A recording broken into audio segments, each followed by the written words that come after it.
सभी लोग। मेरा नाम है जयदीप आमेटा और आज हम बात करने वाले हैं मैग्नेटिज्म एंड मैटर के नेक्स्ट पार्ट की। अभी तक हमने जो पढ़ा,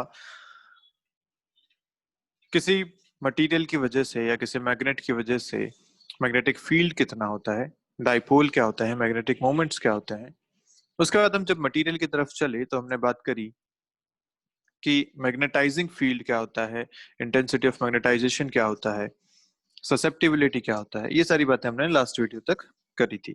ठीक है, आज अपन बात करते हैं कि मैग्नेटिक मटेरियल्स के क्लासिफिकेशन क्या क्या हो सकते हैं। तो पहली बात तो ये किस बेसिस पे है क्लासिफिकेशन। इसका बेसिस है कितना इसका मैग्नेटाइजेशन होता है किसी मटेरियल का, कितनी उसकी ससेप्टिबिलिटी होती है और कितना उसका रिलेटिव परमिएबिलिटी होती है। इन बेसिस पे आज हम इसका क्लासिफिकेशन करने वाले हैं मटेरियल्स का। ठीक है, I you remember intensity of magnetisation, susceptibility and then relative permeability। ठीक है, तो इन तीनों के बेसिस पे जो अपने मटेरियल्स रहेंगे, जो हम बात करने वाले हैं आज, वो रहेंगे डायमैग्नेटिक मटेरियल्स। सेकंड जो हम बात करेंगे वो रहेंगे पैरामैग्नेटिक मटेरियल्स। और जो थर्ड हम बात करेंगे वो रहेगा फेरोमैग्नेटिक मटेरियल्स। इन तीनों में क्या क्या डिफरेंस है, क्या इनकी क्यों इन्हें इस तरीके से क्लासिफाई किया गया, ये सारी बातें हम अभी करने वाले हैं। ठीक है, तो चलिए शुरू करते हैं। जो फर्स्ट मटेरियल है डायमैग्नेटिक सब्सटेंसेस, भाई हमें पता है कि हर एक मटेरियल में, कोई भी चाहे मटेरियल हो, उसके अंदर इलेक्ट्रॉन्स रिवॉल्व कर रहे हैं एक एटम में और उसकी वजह से एक मैग्नेटिक मोमेंट हर एक एटम का बना हुआ है। तो डायमैग्नेटिक मटेरियल्स वो मटेरियल्स होते हैं जिनमें रैंडम मैग्नेटिक मोमेंट होता है, लेकिन जैसे आप इस मटेरियल को किसी एक्सटर्नल फील्ड में रखते हैं, एक्सटर्नल फील्ड मतलब मैग्नेटाइजिंग फील्ड जो आपने एच बोला था, तो जैसे आपने इसको किसी एक्सटर्नल मैग्नेटिक फील्ड में रखा, इसमें डाइपोल्स जो हैं वो अरेंज होने लगते हैं, लेकिन अरेंजमेंट उनका जो होता है वो ऐसा होता है कि वो एक्सटर्नल मैग्नेटिक फील्ड को अपोज करते हैं। तो जैसे आप ऐसा बोलेंगे कि अगर ये मटेरियल है ऐसा, इसके अंदर रैंडम बहुत सारे मैग्नेटिक मोमेंट्स होंगे, जब आपने एक एक्सटर्नल फील्ड इस पे लगाया इस डायरेक्शन में, तो इसके अंदर जो डाइपोल्स हैं, जो मैग्नेटिक मोमेंट्स हैं, वो इस तरीके से अरेंज हुए कि ये इसको अपोज करने लगे, जो आपने एक्सटर्नल फील्ड लगाया उसको अपोज करने लगे। अब ये जो अपोजिशन होता है ये बहुत मिनिमम होता है, अंदर जो इसमें फील्ड जनरेट होता है, जो इसका मैग्नेटाइजेशन जो होता है वो बहुत कम होता है और नेगेटिव होता है। नेगेटिव क्यों क्यों बोले हम नेगेटिव? क्योंकि ये अपोजिट डायरेक्शन में मैग्नेटाइजेशन हुआ।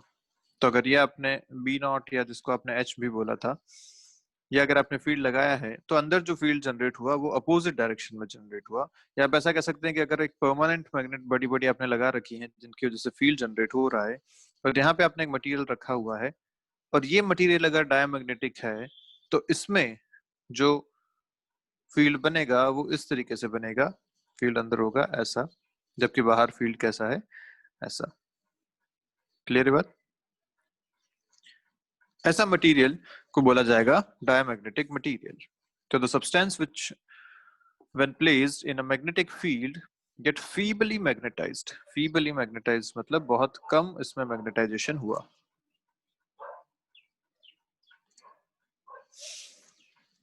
in a direction opposite to the magnetizing field। तो जो I की डायरेक्शन है, जो बेसिकली I क्या था, मैग्नेटाइजेशन, मतलब अंदर जो फील्ड बना वो बना I, जो बाहर आपने फील्ड लगाया वो H। तो I और H की डायरेक्शन यहाँ पे अपोजिट रहेगी। तो ऐसे मटेरियल को बोलेंगे आप डायमैग्नेटिक मटेरियल। तो इसके लिए अगर मैं I और H का एक ग्राफ बनाना चाहूँ तो देखो कैसा ग्राफ बनेगा। ऑब्वियसली ये I और H ऐसा ग्राफ बनेगा क्योंकि नेगेटिव में रहेगा। I अगर आप ऐसा देखो तो नीचे माइनस I है, ऐसा ग्राफ उस पे बनेगा, है ना। और जो बनेगा वो बनेगा बहुत ऐसा कि स्लाइटली मैग्नेटाइज हुआ। तो हम देख पा रहे हैं कि इसका जो स्लोप है वो बहुत कम है, एच आप बढ़ाते जा रहे हैं लेकिन आई में सिग्निफिकेंट इंक्रीज नहीं हो रहा। ठीक है बात। चलिए अब इसका और क्या क्या प्रॉपर्टीज इनकी हो सकती है इस मटेरियल की। तो जो फर्स्ट इसके बारे में बात करते हैं वो है कि the substances are weakly repelled by the field. Repel क्यों हुआ? क्योंकि दोनों का फील्ड जो है वो अपोजिट डायरेक्शन में है। तो यहाँ आप देखेंगे कि नॉर्थ और नॉर्थ पास पास है, ऐसा आप मान सकते हैं। तो जब ऐसा है तो रिपल्शन होता है। और रिपल्शन क्योंकि देखिए मैग्नेटाइजेशन मैग्नेटाइज्ड बहुत कम हुआ है, आई बहुत कम है, इसका अपना फील्ड बहुत कम है, इसलिए रिपल्शन भी बहुत वीक होता है। ठीक है, तो हम कह सकते हैं कि वीक रिपल्शन ये फील करता है सब्सटेंस। क्लियर है बात? तो अगर ऐसा है तो आपको बोला गया, मान लीजिए कि एक परमानेंट मैग्नेट्स के बीच में नॉर्थ और साउथ आपने एक मटेरियल को ऐसा रख दिया and this material is diamagnetic. तो ये किस तरीके से अरेंज होने की कोशिश करेगा? भाई नॉर्थ से साउथ अगर परमानेंट मैग्नेट्स रखे हुए हैं, नॉर्थ पोल साउथ पोल, तो इनका जो मैग्नेटिक फील्ड है वो वेरी करेगा, डिस्टेंस के साथ फील्ड वेरी करता है बिल्कुल। अगर इस केस में आपने यहाँ पे बीच में रखा हुआ है तो इसको किस तरीके से अरेंज होना चाहिए? भाई हर जगह रिपल्शन फील हो रहा है इसे, तो जब रिपल्शन फील होता है तो ये इस तरीके से अरेंज हो जाएगा सच दैट ये मिनिमम रिपल्शन फील कर सके। अब ये ऐसा अरेंज हो जाएगा। ठीक है, इन पोल से ये मैक्सिमम दूरी बना के रखेगा ताकि रिपल्शन कम से कम फील हो। अच्छा, इसमें अगर मैं बात करूं कि एक सब्सटेंस आपने रखा हुआ है, उसके लिए मैग्नेटिक फील्ड जो एक्सटर्नल है वो शेप कैसा होगा? जो एक्सटर्नल मैग्नेटिक फील्ड यहाँ से आ रहा है ऐसा, इस तरीके से आपने लगा रखा है, और ये एक डायमैग्नेटिक मटेरियल है। जब फील्ड इसके पास पहुंचेगा तो हमें पता है कि यहाँ पे जो फील्ड होता है वो अंदर की तरफ होता है, ऐसा उल्टा। तो मतलब अगर आपने यहाँ पे बी नॉट फील्ड लगा रखा है, इसके अंदर कोई फील्ड जनरेट हुआ तो बी नेट जो आप लिखेंगे इस मटेरियल के अंदर वो क्या होगा? वो होगा बी नॉट माइनस इसका अपना जो इंड्यूस्ड है वो। तो इसका मतलब ये कि जो नेट फील्ड है वो इस अप्लाइड फील्ड से भी कम होगा अंदर की तरफ। सीधी सी बात है, जो आपने फील्ड लगाया वो इस डायरेक्शन में है, इसने खुद ने जो फील्ड जनरेट किया वो उल्टी डायरेक्शन में किया, तो जो नेट फील्ड है वो ऑब्वियसली अप्लाइड फील्ड से कम होगा इस मटेरियल के अंदर। ठीक है बात। और जब ऐसा है तो हम ऐसा भी बता सकते हैं कि जो मैग्नेटिक लाइंस आती हैं, फील्ड लाइंस, वो कैसी बनेगी? हम ऐसा कह सकते हैं कि ये बेसिकली उन लाइंस को रिपेल करने की कोशिश करेगा, फील्ड लाइंस ऐसी यहाँ से निकलेंगी। ठीक है, तो हमें ये बात पता है कि जहाँ पे जिस एरिया में फील्ड लाइंस ज्यादा होती हैं वहां पे मैग्नेटिक फील्ड ज्यादा होता है।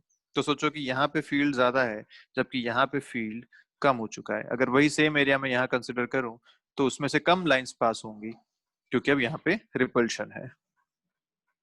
ठीक है बात। नेक्स्ट अगर इसमें पॉइंट देखें तो हमें पता है कि इंटेंसिटी ऑफ मैग्नेटाइजेशन जो है वो I is very small and negative. ठीक है, और ये जो है डायरेक्टली प्रोपोर्शनल होता है मैग्नेटाइजिंग फील्ड के। तो यहाँ पे I is directly proportional to H होता है फॉर डायमैग्नेटिक मटेरियल्स। तो यहाँ देखिए आपने जो ग्राफ बनाया था उसमें भी हमने इसको डायरेक्टली प्रोपोर्शनल वेरी किया है आई और एच का। तो ध्यान रखेंगे I is directly proportional to H for diamagnetic materials. अगर ऐसा है तो हमें पता है कि ससेप्टिबिलिटी जो लिखी जाती है वो लिखी जाती है आई बाई एच से। कितना फील्ड लगाया और उस पर कितना मैग्नेटाइजेशन हुआ, ये जो प्रॉपर्टी है ससेप्टिबिलिटी थी। और अगर ऐसा है तो ये भी वेरी स्मॉल, क्योंकि आप फील्ड तो ज्यादा लगा रहे हैं लेकिन आपको मैग्नेटाइजेशन उतना नहीं मिल पा रहा है, तो ये भी बहुत छोटी है। And negative. नेगेटिव क्यों? क्योंकि मैग्नेटाइजेशन जो हुआ वो अपोजिट डायरेक्शन में हुआ, तो आई नेगेटिव है इन रिलेटिव टू एच, इसलिए ये भी नेगेटिव रहेगा। और ये जो ससेप्टिबिलिटी है इज इंडिपेंडेंट ऑफ टेम्परेचर। यहाँ पे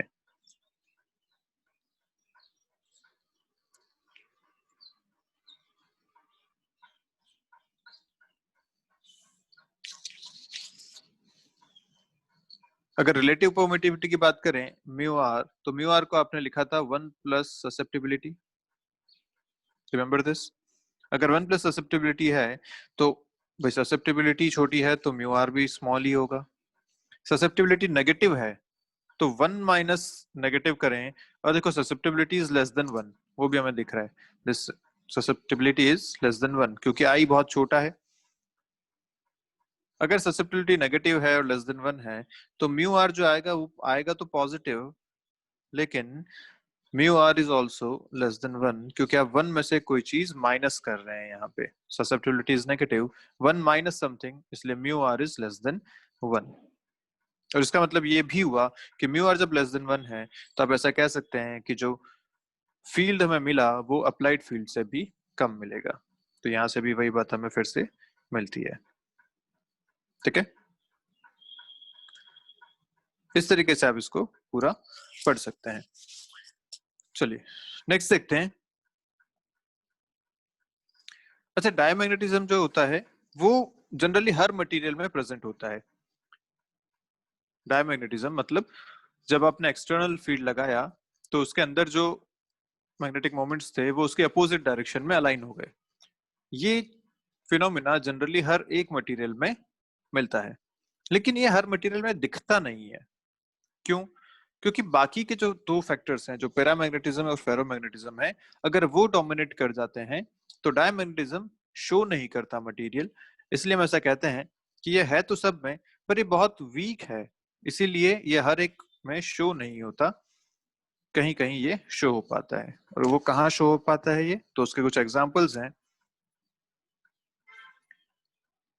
ये सारे मटेरियल ऐसे हैं जहां पे ये शो होगा, और ये तीनों में सॉलिड लिक्विड गैस तीनों में यही ये हो सकता है।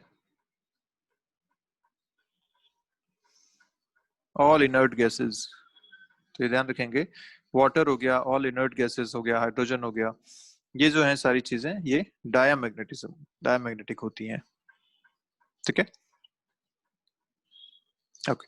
नेक्स्ट अपन बात करते हैं पैरामैग्नेटिक सब्सटेंसेस की। पैरामैग्नेटिक सब्सटेंस क्या है?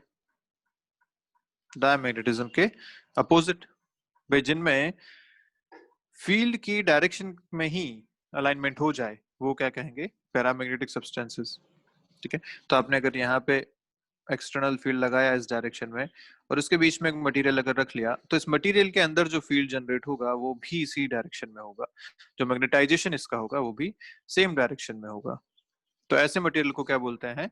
Paramagnetic substances. या पैरामैग्नेटिक सब्सटेंस में अगर देखो तो ये हो जाएगा आपका साउथ, ही हो जाएगा नॉर्थ। क्लियर है बात? तो अब अगर वेरिएबल फील्ड में इसको रखा गया तो हमें साफ साफ दिख रहा है कि ये अट्रैक्ट करेगा इसे, क्योंकि नॉर्थ और साउथ इस बार इस तरीके से है। तो एक्सटर्नल फील्ड या एक्सटर्नल मैग्नेट जो रखी हुई है और जो ये अपना सब्सटेंस है, उन दोनों के बीच में यहाँ पे एक अट्रैक्शन फोर्स होगा। हालांकि ये भी बहुत वीक मैग्नेटाइजेशन होता है, तो यहाँ भी जो फोर्सेस होते हैं वो बहुत कम होते हैं। तो इसका हम लिख सकते हैं कि the substance which when placed in a magnetising field जो बाहर के मैग्नेट की वजह से है H या B nought, get feebly magnetised, again बहुत कम मैग्नेटाइजेशन यहाँ पे होता है, तो I जो है बहुत छोटा है, in the direction of the magnetising field, same direction में होता है, जबकि डायमैग्नेटिक जो होते थे वो अपोजिट डायरेक्शन में मैग्नेटाइज होते थे। ठीक है, तो ऐसे मटेरियल को बोलेंगे पैरामैग्नेटिक सब्सटेंसेस। इसका अगर आईएच का ग्राफ बनाएंगे आप तो आईएच ग्राफ इसका कैसा बनेगा? इस बार आई पॉजिटिव होगा क्योंकि वो सेम डायरेक्शन में है जिस डायरेक्शन में एच है। फीबली मैग्नेटाइज्ड है मतलब इसमें भी स्लोप जो होगा वो बहुत कम होगा। तो आप एच बढ़ाते जा रहे हैं लेकिन आई में सिग्निफिकेंट इंक्रीज नहीं होता है। यहाँ भी ये लीनियरली ही वेरी करता है, डायरेक्टली प्रोपोर्शनल होता है। तो इसके बारे में अगर लिखा जाए तो हम लिख सकते हैं कि यहाँ पे अट्रैक्टिव फोर्सेस इसके बीच में होंगे। किस किस के बीच में? जो बाहर से आपने मैग्नेट लगा रखी है, परमानेंट मैग्नेट, जिसकी वजह से मैग्नेटाइजिंग फील्ड जनरेट हो रहा है, और दूसरा ये जो सब्सटेंस आपने रखा है जिसको आप चेक कर रहे हैं कि ये पैरामैग्नेटिक है या डायमैग्नेटिक। तो अगर अट्रैक्टिव फोर्स फील करता है, ऑब्वियसली फोर्स बहुत कम होगा क्योंकि इसका अपना जो फील्ड है बहुत कम है, तो अगर अट्रैक्टिव फोर्सेस हैं तो हम कह सकते हैं कि ये एक पैरामैग्नेटिक मटेरियल है, और अगर रिपल्सिव फोर्सेस हैं तो हम कह सकते हैं कि ये एक डायामैग्नेटिक मटेरियल होगा। और अट्रैक्टिव फोर्सेस हैं मतलब आप इसे जब अरेंज करेंगे तो ये अपने आप को इसके पैरेलल अरेंज करना चाहेगा, क्योंकि ये मैक्सिमम अट्रैक्शन फोर्स फील करेगा। तो यहाँ साउथ यहाँ नॉर्थ, इस तरीके से ये parallel to the field arrange हो जाएगा। ठीक है। अच्छा, इसके अंदर अगर अपन मैग्नेटिक फील्ड की बात करें तो इसके अंदर मैग्नेटिक फील्ड जनरेट हुआ है ऐसा, जो बाहर से मैग्नेटिक फील्ड लगा रखा है वो भी है ऐसा। तो इसके अंदर जो नेट मैग्नेटिक फील्ड होगा वो मोर देन बी नॉट होगा जो अपने अंदर लगा रखा है उससे, क्योंकि जो बाहर का फील्ड है उसी के सपोर्ट में अंदर भी एक फील्ड जनरेट हुआ है। तो जो टोटल फील्ड अंदर आएगा वो बाहर वाला प्लस खुद का, इस तरीके से मोर देन बी नॉट यहाँ पे आपको फील्ड मिलेगा, जबकि डायमैग्नेटिक में फील्ड कम मिला था। तो अगर जिस फील्ड यहाँ पे ज्यादा मिल रहा है तो मैं ऐसा भी कह सकता हूँ कि जो आप फील्ड लाइंस बनाएंगे वो फील्ड लाइंस कुछ ऐसी बनेगी, यहाँ से पास होती हुई इस तरीके से निकलेंगी। क्लियर है बात? ऐसा क्यों? क्योंकि बाहर यहाँ बी नॉट फील्ड है, और जब ये मटेरियल के अंदर आ रहा है तो field is more than B nought, मतलब लाइंस जो है वो ज्यादा पे यहाँ से पास होनी चाहिए, और जब ज्यादा पास हो रही है तो ऐसा एक स्ट्रक्चर यहाँ पे अपने को मिलेगा। क्लियर है यहाँ तक सारी बातें? पक्की बात? चलिए नेक्स्ट, अगर इसमें बात की जाए पैरामैग्नेटिक मटेरियल में तो हम लिख सकते हैं सीधा सीधा कि जो आई है वो बहुत छोटा है। मैग्नेटाइजेशन तो अभी भी कम ही हुआ है, पर इस बार ये पॉजिटिव है, डायमैग्नेटिक में नेगेटिव था। और तीसरा, ये जो है वो directly proportional to magnetising field है। I is proportional to H. हमने ग्राफ भी इसका ऐसा ही बनाया कि स्ट्रेट लाइन ग्राफ बनाया। तो अगर मैग्नेटिक ससेप्टिबिलिटी की बात करें तो ससेप्टिबिलिटी यहाँ पे जो होता है आई बाई एच, वो होगी तो अभी भी छोटी ही, लेकिन इस बार होगी पॉजिटिव। ठीक है। और इसकी जो वैल्यू होती है लगभग लगभग 10⁻³ से 10⁻⁵ तक होती है। ठीक है। पर यहाँ पे जो ससेप्टिबिलिटी है वो टेम्परेचर डिपेंडेंट होती है, ये यहाँ पे खास बात है।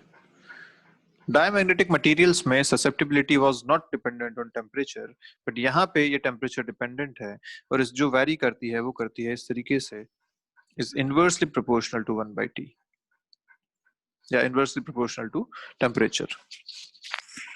ठीक है। ये जो लॉ है ये कहलाता है क्यूरी लॉ। तो कहीं आपको अगर पढ़ने में आए तो क्यूरी लॉ आपको ध्यान होना चाहिए कि फॉर अ पैरामैग्नेटिक सब्सटेंस जो ससेप्टिबिलिटी होती है वो inversely proportional to absolute temperature होती है। Capital T is absolute temperature. Absolute temperature मतलब केल्विन वाला। ठीक है। तो ये बात ध्यान रहनी चाहिए कि susceptibility is inversely proportional to absolute temperature for paramagnetic substances, and this law is Curie law. और इसका यूज कहाँ होता है? तो जस्ट एक आपको ध्यान में रहे इसके लिए, मैग्नेटिक थर्मोमीटर्स होते हैं जो बहुत ही कम टेम्परेचर को मेजर करने के लिए काम आते हैं। लेस देन 1 केल्विन टेम्परेचर अगर मेजर करना है, लगभग एब्सोल्यूट जीरो के आसपास वाला, तो मैग्नेटिक थर्मोमीटर्स यूज किए जाते हैं जो ससेप्टिबिलिटी उस मटेरियल की चेक करते हैं और उसके हिसाब से टेम्परेचर कैलकुलेट करते हैं। ठीक है। तो इसके लिए अगर अपन ग्राफ बनाए तो इसके लिए जो ग्राफ बनेगा वो कैसा बनेगा? ससेप्टिबिलिटी का टेम्परेचर का अगर ग्राफ बनाए तो 1/xm 1/x जो 1/xi है इसका अपन टेम्परेचर के साथ ग्राफ बनाते हैं। This will be a straight line graph ऐसा। ठीक है। 1/xi का ग्राफ है, इस तरीके से ग्राफ बनेगा।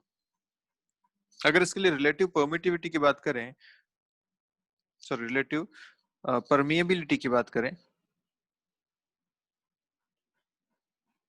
जो कि होता है म्यू आर, जिसको आप देते हैं 1+i से, तो ये भी बहुत छोटा होगा। लेकिन इस बार ये मोर देन 1 होगा, क्योंकि जो ससेप्टिबिलिटी है वो पॉजिटिव है। 1+ समथिंग मतलब मोर देन 1 आपको इसमें आंसर मिलेगा।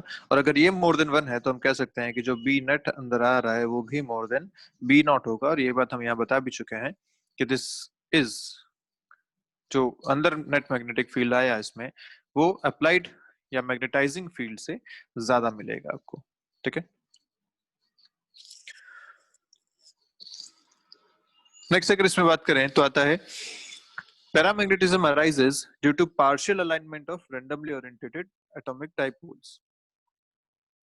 तो जो वही बात जो हमने पहले करी थी कि जो रैंडमली इसमें डाइपोल्स होते हैं वो डाइपोल्स जब फील्ड लगाया जाता है तो अरेंज हो जाते हैं और अरेंज होके एक ही डायरेक्शन में बन जाते हैं in the same direction of applied magnetic field. इस वजह से यहाँ पे पैरामैग्नेटिज्म अराइज होता है। So atoms of paramagnetic substances have permanent dipole moment.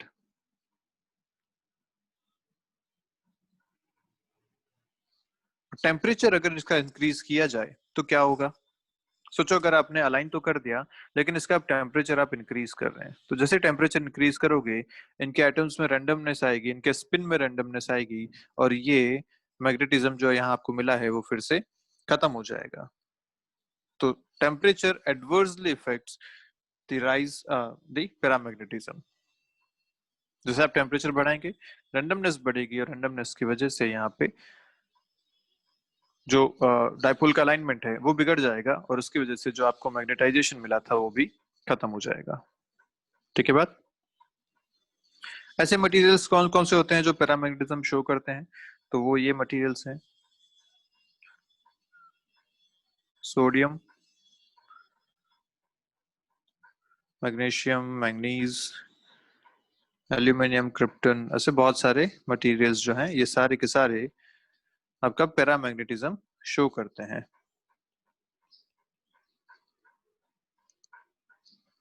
और लिक्विड ऑक्सीजन भी।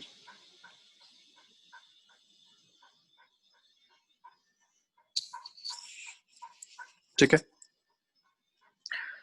थर्ड टाइप पे आते हैं, दिस इज फेरोमैग्नेटिज्म।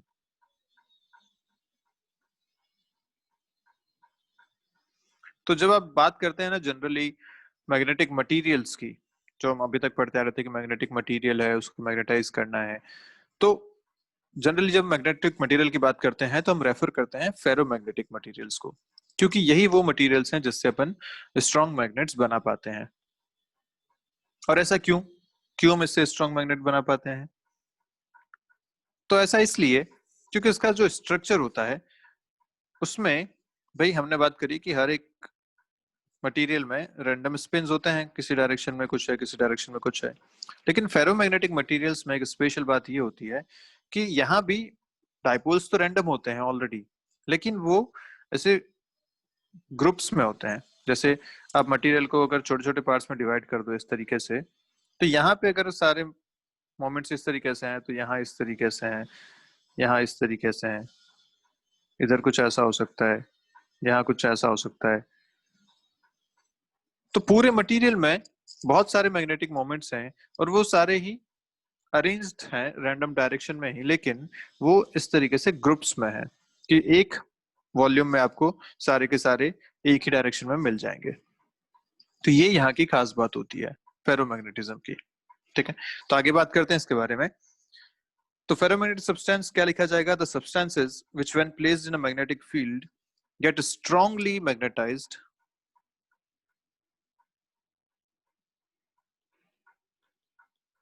मतलब इसका जो आई होगा वो बहुत ज्यादा होगा, in the direction of the field, और सेम डायरेक्शन में होते हैं तो आई पॉजिटिव भी होगा। ठीक है, ये यहाँ की खास बात है। इसके बारे में कुछ पॉइंट्स देखते हैं।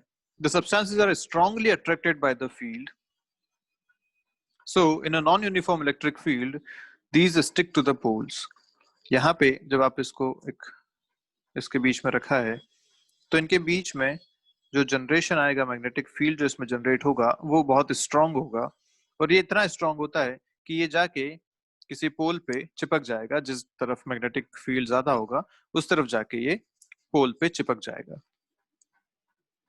इतना इसमें स्ट्रांग मैग्नेटिक फील्ड जनरेट होता है।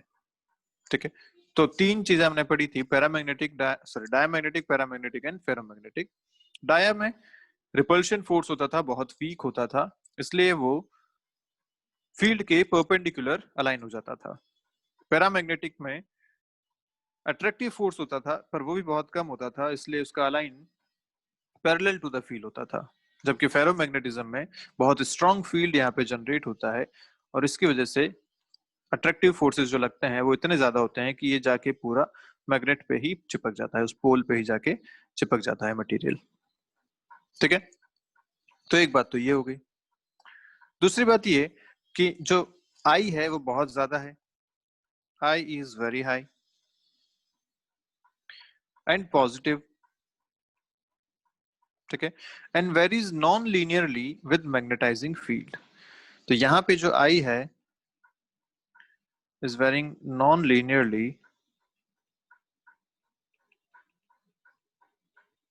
विद एच, मैग्नेटाइजिंग फील्ड के साथ। तो ये भी एक डिफरेंस हो गया। डायमैग्नेटिक और पैरामैग्नेटिक में I was proportional to H, जबकि यहाँ पे ये वेरी तो करता है लेकिन डायरेक्टली प्रोपोर्शनल नहीं है, नॉन लीनियर तरीके से ये वेरी करता है। और टेम्परेचर के साथ भी ये नॉन लीनियर ही वेरी करेगा, non linearly with temperature as well. तो अगर मैं दोनों के ग्राफ बनाना चाहूँ, आई और एच का एक बार ग्राफ अगर बनाए, तो आई और एच का ग्राफ बनता है कुछ ऐसा कि जैसे जैसे आप एच इंक्रीज करेंगे आई इस तरीके से इंक्रीज होगा। फिर से बना देते हैं, इस तरीके से आई इंक्रीज होता है।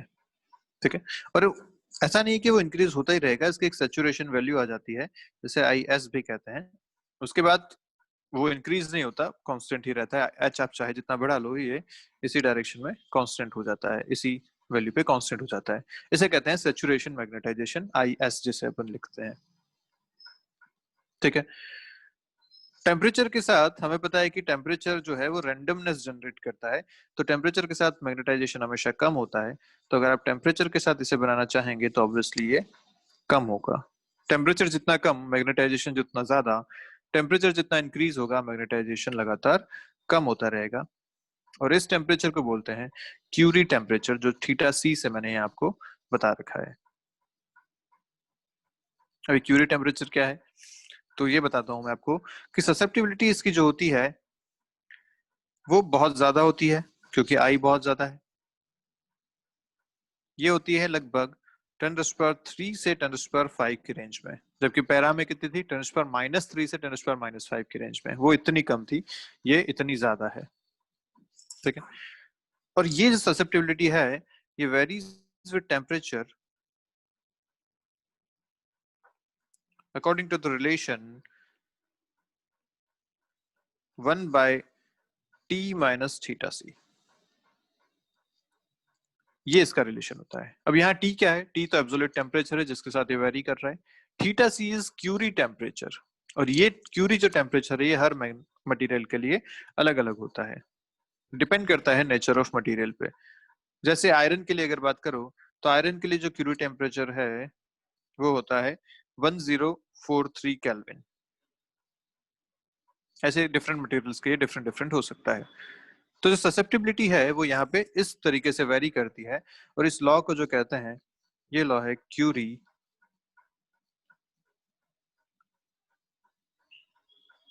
क्यूरी वीस लॉ। ठीक है, अब देखो ये कुछ कुछ वैसा है जैसा आपने अभी पैरा में पढ़ा था। पैरा में आपने पढ़ा था कि सीधा सीधा इनवर्सली प्रोपोर्शनल था टेम्परेचर के, ये आपने पढ़ा था पैरा में। पर यहाँ पे ये T-θc के प्रोपोर्शनल होता है। ये बात ध्यान रखेंगे कि फेरोमैग्नेटिक में ये सीधा सीधा 1/T नहीं, 1/T-θc, और θc is Curie temperature which is different for different materials. ठीक है, अगर ये temperature is more then θc तो क्या होगा, देखो तब क्या होगा। क्या ये बिल्कुल वैसा बिहेवियर हो रहा है जैसा आपने पैरामैग्नेटिज्म में पढ़ा था, इनवर्सली प्रोपोर्शनल टू टी के। अब यहाँ टी की जगह T-θc है, मतलब पर वेरिएशन तो वैसा ही है अगर T is more then θc तो इस केस में जो फेरोमैग्नेटिक मटेरियल है,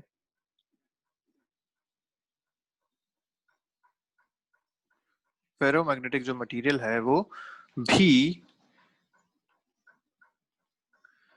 पैरामैग्नेटिज्म शो करने लगता है।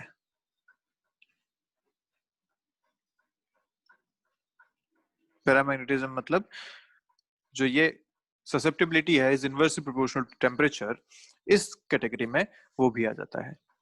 तो मतलब आयरन के पीस को अगर आप 1043 केल्विन से नीचे तक के टेम्परेचर पर रखोगे तो वो बढ़िया फेरोमैग्नेटिक प्रॉपर्टी शो करेगा, स्ट्रॉन्ग मैग्नेटिक फील्ड जनरेट करेगा।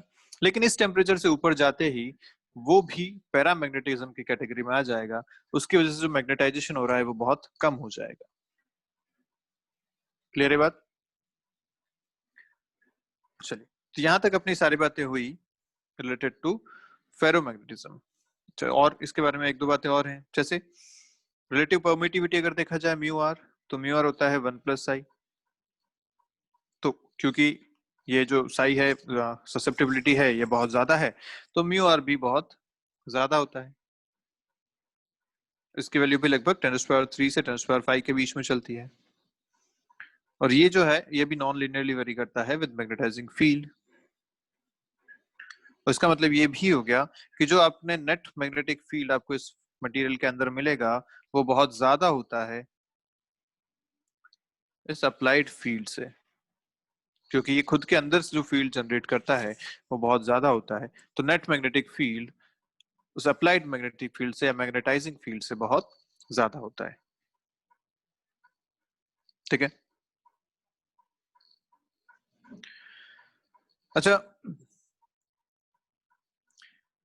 in contrast to dia and para materials, ferromagnetic materials can have a net magnetization even in the absence of external field। तो ये एक खास बात है यहाँ पे कि ये जो मटेरियल है इस पे अगर आप कोई एक्सटर्नल फील्ड ना भी लगाओ तब भी इसमें एक नेट मैग्नेटिक फील्ड प्रेजेंट हो सकता है, क्योंकि इनका जो स्ट्रक्चर है जैसा मैंने आपको बताया था कि इसमें आप अगर इसको डिफरेंट डिफरेंट पार्ट्स में तोड़ोगे तो इसका जो मटेरियल में जो मैग्नेटिक मोमेंट्स बने हुए हैं वो ऐसे बैचेस में बने हुए रहते हैं।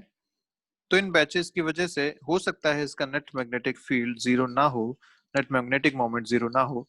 तो ऐसा पॉसिबल है कि without any external magnetic field भी ये कोई ना कोई नेट मैग्नेटिक मोमेंट प्रोड्यूस कर सकते हैं। और ऐसे जो बैचेस हैं इन बैचेस को बोला जाता है डोमेन। क्या बोलते हैं? डोमेन। तो डोमेन मतलब वो वॉल्यूम ऑफ द मटेरियल जिसमें एक जैसे मैग्नेटिक मोमेंट वाले सारे एटम्स प्रेजेंट हैं या स्पिन्स प्रेजेंट हैं। ठीक है। तो जब आप इसमें एक्सटर्नल मैग्नेटिक फील्ड लगाते हो तो ये एक्सटर्नल मैग्नेटिक फील्ड की वजह से जो डोमेन्स हैं ये अरेंज होना शुरू हो जाते हैं। डोमेन्स के अरेंज होने की वजह से अब सोचो कि ये कुछ कुछ तो पहले अरेंज्ड है, अभी अगर एक तरीके से अरेंज हो गए सारे तो एक स्ट्रॉन्ग मैग्नेटिक फील्ड यहाँ पे जनरेट होता है। इसी वजह से फेरोमैग्नेटिक मटेरियल जो होते हैं वो स्ट्रॉन्ग मैग्नेटाइजेशन शो करते हैं। क्लियर है आपको यहाँ तक सारी बातें? चलिए, इन तीनों का कंपैरिजन का एक चार्ट मैं आपके सामने रखता हूँ, उसको जल्दी से एक बार डिस्कस कर लेते हैं। तो अभी तक हमने तीनों मटेरियल के बारे में जो बातें करी वो इस पूरे में समराइज हैं। देखते हैं। feebly repelled diamagnetic materials, yes। Paramagnetic feebly attracted, बिल्कुल ठीक बात है। और जो फेरोमैग्नेटिक है वो strongly attracted। ठीक है। मैग्नेटाइजेशन की अगर बात करें तो डायमैग्नेटिक में बहुत छोटा होता है, नेगेटिव होता है और लीनियरली वेरी करता है विद द फील्ड। पैरामैग्नेटिक में भी बहुत छोटा होता है लेकिन पॉजिटिव होता है और यहाँ भी ये लीनियरली वेरी करता है विद द फील्ड। फील्ड मतलब एच जो मैग्नेटाइजिंग फील्ड लगा रखा है। तो जो फेरोमैग्नेटिक में होता है बहुत ज्यादा होता है मैग्नेटाइजेशन, पॉजिटिव होता है और नॉन लीनियरली वेरी करता है विद द फील्ड। हमने ग्राफ भी देखा, ग्राफ इसका कुछ बनता है इस तरीके से,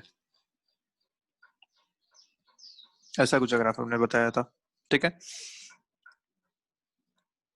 नेक्स्ट अगर बात करें तो आती है ससेप्टिबिलिटी की। ससेप्टिबिलिटी में डिपेंड करता है I/H पे, तो जिसका I छोटा है उसके लिए ससेप्टिबिलिटी भी छोटी। तो डायमैग्नेटिज्म मटेरियल के ससेप्टिबिलिटी कम, I नेगेटिव इसलिए ये भी नेगेटिव, और ये टेम्परेचर से इंडिपेंडेंट होती है।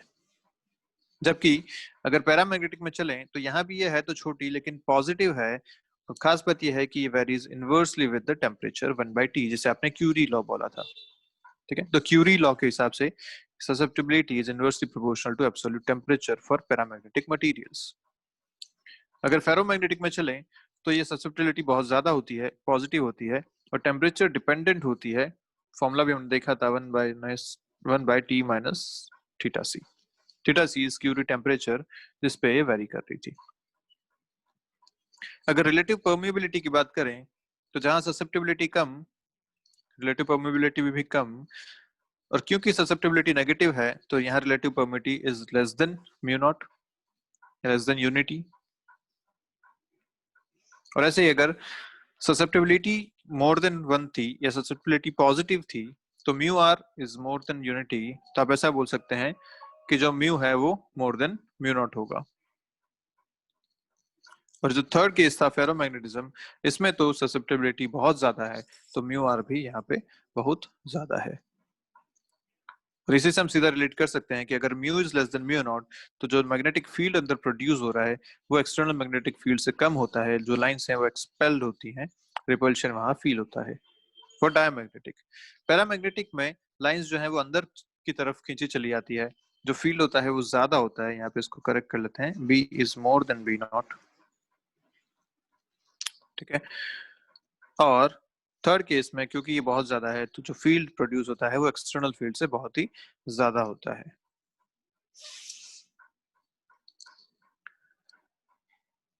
डायमैग्नेटिज्म में टेम्परेचर से इंडिपेंडेंट होता है जनरली। पैरामैग्नेटिज्म में टेम्परेचर के साथ डिक्रीज करती है इसके जो आई है या मैग्नेटाइजेशन है। फेरोमैग्नेटिज्म में भी ये डिक्रीज करता है और क्यूरी टेम्परेचर से ऊपर तो ये पैरामैग्नेटिक बन जाता है। ये सारी बातें हम अभी तक कर चुके हैं। डायमैग्नेटिक में एटम्स का कोई परमानेंट डाइपोल मोमेंट नहीं होता, ये वेरी करते रहते हैं। पैरामैग्नेटिक्स में इनका एक परमानेंट डाइपोल मोमेंट तो होता है जो रैंडमली ओरिएंटेड होता है, और फेरोमैग्नेटिक में परमानेंट डाइपोल मोमेंट्स होता है जो कि डोमेन्स में ऑर्गेनाइज्ड होता है। क्लियर है बात? ये सॉलिड लिक्विड गैस तीनों बता सकते हैं, ये भी सॉलिड लिक्विड गैस तीनों बता सकता है, जबकि फेरोमैग्नेटिज्म ओनली सॉलिड्स और वो भी सिर्फ क्रिस्टलाइन सॉलिड्स ही बता सकते हैं। ये एक खास बात यहाँ पे आपको जो ध्यान रखनी है कि फेरोमैग्नेटिक मटेरियल्स जो होते हैं वो सिर्फ क्रिस्टलाइन सॉलिड्स हो सकते हैं और कोई नहीं। फॉर एग्जाम्पल्स हमने पहले भी देख चुके हैं, ये डाया के हैं, ये पैरा के हैं। फेरो के लिए आप देख पाते हैं कि सिर्फ आयरन, कोबाल्ट, निकल ऐसे जो क्रिस्टलाइन सॉलिड्स हैं वही फेरोमैग्नेटिक मटेरियल्स हो सकते हैं। ठीक है बात? चलिए, फेरोमैग्नेटिक मटेरियल के लिए कुछ और भी बातें हैं जो अपन करते हैं जल्दी से।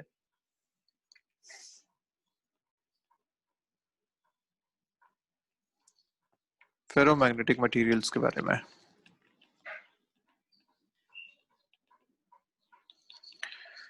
देखिए, ये तो हम बात कर ही चुके हैं कि भाई जैसे आप एच और आई का अगर रिलेशन बनाते हैं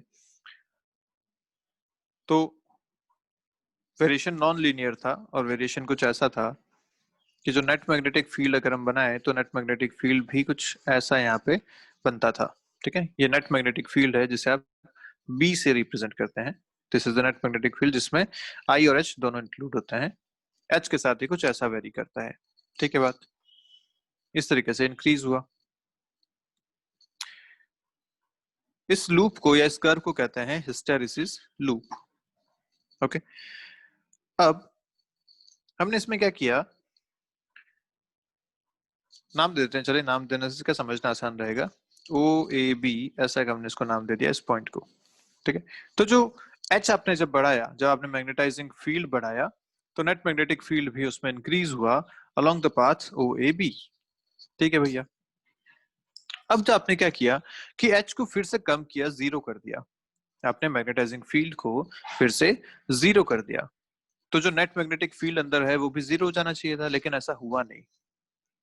ऐसा हुआ नहीं, जबकि ये जो मैग्नेटाइजिंग फील्ड था वो कम तो हुआ, जो नेट मैग्नेटिक फील्ड था वो लेकिन कुछ इस तरीके से कम हुआ। वो एग्जैक्ट जीरो ना होके कुछ रहा। ठीक है, अभी देखिए नेट मैग्नेटिक फील्ड जब H 0 है तब भी नेट मैग्नेटिक फील्ड कुछ है, और ये जो कुछ है इसे बोला गया रेजिडुअल मैग्नेटिक फील्ड, जिसे लिखा जाता है BR से। क्या बोलते हैं इसे? रेजिडुअल रेजिडुअल मैग्नेटिज्म या रिटेंटिविटी या रेमेनेंस, जो बच गया। कुल मिला के बात ऐसी है। तो क्या हुआ, आपने जब H इंक्रीज किया, जब मैग्नेटाइजिंग फील्ड इंक्रीज किया, तो नेट मैग्नेटिक फील्ड भी बढ़ा, विच इज नॉन लीनियर। पता है मेरी बात? जब आपने H को डिक्रीज किया तो जो नेट मैग्नेटिक फील्ड था वो भी जीरो हो जाना चाहिए था, लेकिन ऐसा हुआ नहीं। वो एक दूसरे पाथ को फॉलो किया और नेट मैग्नेटिक फील्ड उसके पास कुछ बच गया जब H 0 था तब भी। तो जो बचा हुआ फील्ड है उसे बोला जाता है रेजिडुअल मैग्नेटिक फील्ड या retentivity of this material. Clear? अभी जीरो हुआ कब?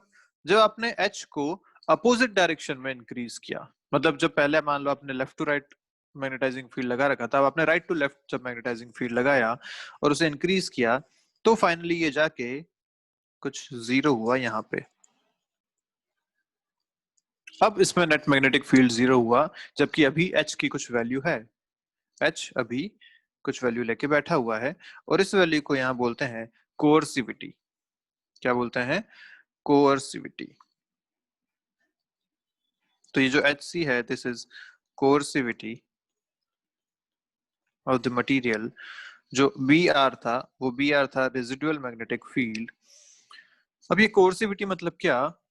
वो magnetising field in the opposite direction जिसको यूज करके आप इस मटेरियल का नेट मैग्नेटिक फील्ड जीरो कर सकते हैं, क्योंकि इतना अपोजिट डायरेक्शन में फील्ड लगाने के बाद net magnetic field of the material is zero. जब H 0 था तो इसमें कुछ मटेरियल में कुछ मैग्नेटिक फील्ड था which was Br residual magnetic field. अगर हमें उसे भी जीरो करना है तो हमें अपोजिट डायरेक्शन में मैग्नेटाइजिंग फील्ड लगाना पड़ेगा, H लगाना पड़ेगा, और उस H की वैल्यू को आपने बोला कोअर्सिविटी। क्लियर है बात? और अगर इस ऐसा ही लूप एक चलता रहा कि आप मान लीजिए इसे थोड़ा और आगे इंक्रीज करते हैं, तो H को आपने यहाँ तक इंक्रीज किया, फिर इस लूप को आप इस तरीके से कंप्लीट कर सकते हैं कि फिर से आपने H को जीरो किया और फिर से आपने इसको पॉजिटिव में इंक्रीज किया, तो ये जो लूप बनता है वो कुछ ऐसा लूप बनता है। ठीक है? इस तरीके से आप इसे इमेजिन कर सकते हैं। तो ये जो लूप बना, इस लूप को कहते हैं हिस्टैरिसीस लूप। और ये जो पूरा एरिया है, एरिया ऑफ दिस लूप,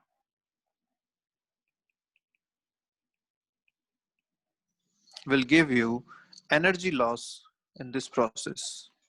ये बात ध्यान रखिएगा, ये एक इंपॉर्टेंट फैक्टर है कि इस लूप का जो एरिया है वो आपको एनर्जी लॉस देता है इस पूरे प्रोसेस में, और इसी एनर्जी लॉस को हम बोलते हैं हिस्टैरिसीस लॉस।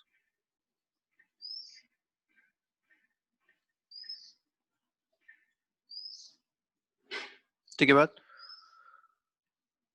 तो हिस्टैरिसीस लॉस आसान सा एक टॉपिक है, कोई बहुत खास बात नहीं है। सीधा सा हमें ये बात ध्यान रखना है कि कहाँ होता है, फेरोमैग्नेटिक मटेरियल्स में होता है। क्या इसका फंडा है कि जब आप फेरोमैग्नेटिक मटेरियल पे एक एक्सटर्नल मैग्नेटिक फील्ड लगाते हो, H जो जिसको कहते हैं वो लगाते हो, तो इसमें मैग्नेटाइजेशन होता है, इसका नेट मैग्नेटिक फील्ड भी इंक्रीज होता है विच इज नॉन लीनियर। तो यहाँ पे आपको OAB से बता रखा है। अब जब आप मैग्नेटाइजिंग फील्ड को कम करते हो, जब जीरो पे आ जाते हो, तो नेट मैग्नेटिक फील्ड यहाँ जीरो नहीं होता, यहाँ कुछ रह जाता है। उस रह जाने वाले फील्ड को आपने बोला रेजिडुअल मैग्नेटिक फील्ड या रिटेंटिविटी। अच्छा, इस रेजिडुअल को भी अब जीरो करना है तो हमें मैग्नेटाइजिंग फील्ड को अब नेगेटिव लगाना पड़ेगा, अपोजिट डायरेक्शन में लगाना पड़ेगा। और वो वाला पॉइंट जब ये आके फाइनली जीरो हो गया, तो उस मैग्नेटाइजिंग फील्ड को या उस H को हमने बोला कोर्सिविटी। और इसी लूप को अगर हम आगे कंप्लीट करें, तो आप अगर H को और नेगेटिव करते हैं तो इस बार B भी अब नेगेटिव में इंक्रीज होगा। फिर से आपने H को पॉजिटिव में इंक्रीज करना शुरू किया, फिर से आपने इसको जीरो किया, तब भी आप देख पा रहे हैं कि फिर से नीचे कुछ मैग्नेटिक फील्ड बच गया। सेकेंड टाइम भी जब आप H को यहाँ पे आपने H को जीरो किया, इस टाइम भी इसके पास कुछ नेट मैग्नेटिक फील्ड बचा हुआ है which is again retentivity in the negative direction. इसको जीरो करने के लिए आपने फिर से H को पॉजिटिव में इंक्रीज किया, तो ये फिर से आपके पास कोर्सिविटी बनती है। यहाँ पे नेट मैग्नेटिक फील्ड जीरो हो गया, फिर से जब H को इंक्रीज किया तो मैग्नेटिक फील्ड इंक्रीज हुआ, और ये साइकिल लगातार चलती रहती है। तो जो एरिया है आपको वो देता है एनर्जी लॉस पर साइकिल पर यूनिट वॉल्यूम। क्या देता है ये? एनर्जी लॉस पर साइकिल पर यूनिट वॉल्यूम, और इसे बोलते हैं hysteresis loss.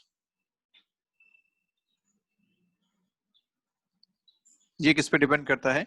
Nature of the material पे। ठीक है बात है। अब इस हिस्टैरिसीस लॉस के हिसाब से या कोर्सिविटी और रिटेंटिविटी के हिसाब से हम फेरोमैग्नेटिक मटेरियल्स को भी दो टाइप के मटेरियल में डिवाइड कर सकते हैं। फर्स्ट होता है soft magnetic materials,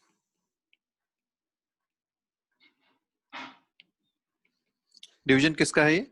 ferromagnetism materials का।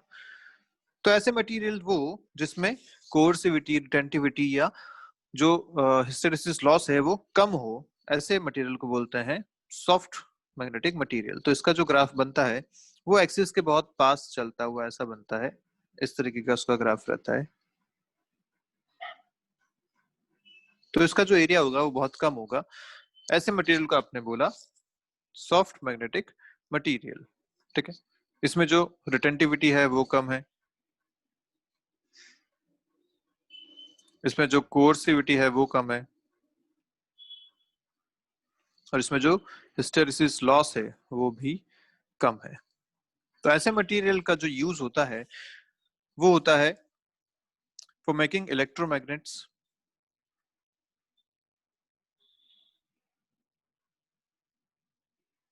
या फिर कोर्स ऑफ ट्रांसफॉर्मर्स या जनरेटर्स, मोटर्स, इन सब की जो कोर बनती है वो इससे बनाते हैं।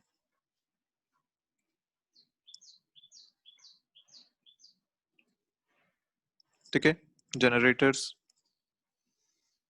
और ये मटेरियल कौन कौन से हो सकते हैं? ये मटेरियल हो सकते हैं सॉफ्ट आयरन या mu metal, this is MU mu metal, या स्टेलॉयज। ये सारे जो मटेरियल हैं ये सॉफ्ट मैग्नेटिक मटेरियल्स कहलाते हैं। दूसरे आते हैं hard magnetic materials. Hard magnetic materials में जो रिटेंटिविटी है या जो कोर्सिविटी है या जो हिस्टैरिसीस लॉस है वो ज्यादा होता है। तो ये जो ग्राफ बनता है ये थोड़ा एक्सेस से दूर बनता है। एक्सेस से दूर बढ़ना मतलब इसमें जो एरिया होगा वो ज्यादा होगा। ये जो टोटल एरिया है, this area is more then soft iron वाला या सॉफ्ट मैग्नेटिक मटेरियल वाला। तो इसमें लॉसेस ज्यादा होते हैं, कोर्सिविटी ज्यादा होती है, रिटेंटिविटी ज्यादा होती है, और इसका जो यूज होता है वो होता है परमानेंट मैग्नेट्स बनाने में। परमानेंट मैग्नेट्स इससे बनाई जाती हैं, या फिर जो various kinds of electric metres हैं या लाउड स्पीकर्स हैं उसमें जो मैग्नेटिक मटेरियल यूज होता है वो ये यूज होता है। तो इसमें स्टील इसका एक एग्जांपल है, या फिर अल्निको अल्कोमैक्स, ऐसे जो अलॉयज बनते हैं वो सारे भी इसका एग्जांपल्स हैं। ठीक है। तो मैग्नेटिक मटेरियल्स यहाँ तक आपका खत्म होता है, ये चैप्टर भी आपका यहाँ खत्म होता है। हम नेक्स्ट वीडियो में कुछ क्वेश्चंस इस पे बात करेंगे, एंड देन शुरू करेंगे अपना अगला topic which is EMI, electromagnetic induction. ठीक है। तो चलिए मिलते हैं नेक्स्ट क्लास में, तब तक के लिए बाय बाय आप सभी को। पढ़ते रहिए।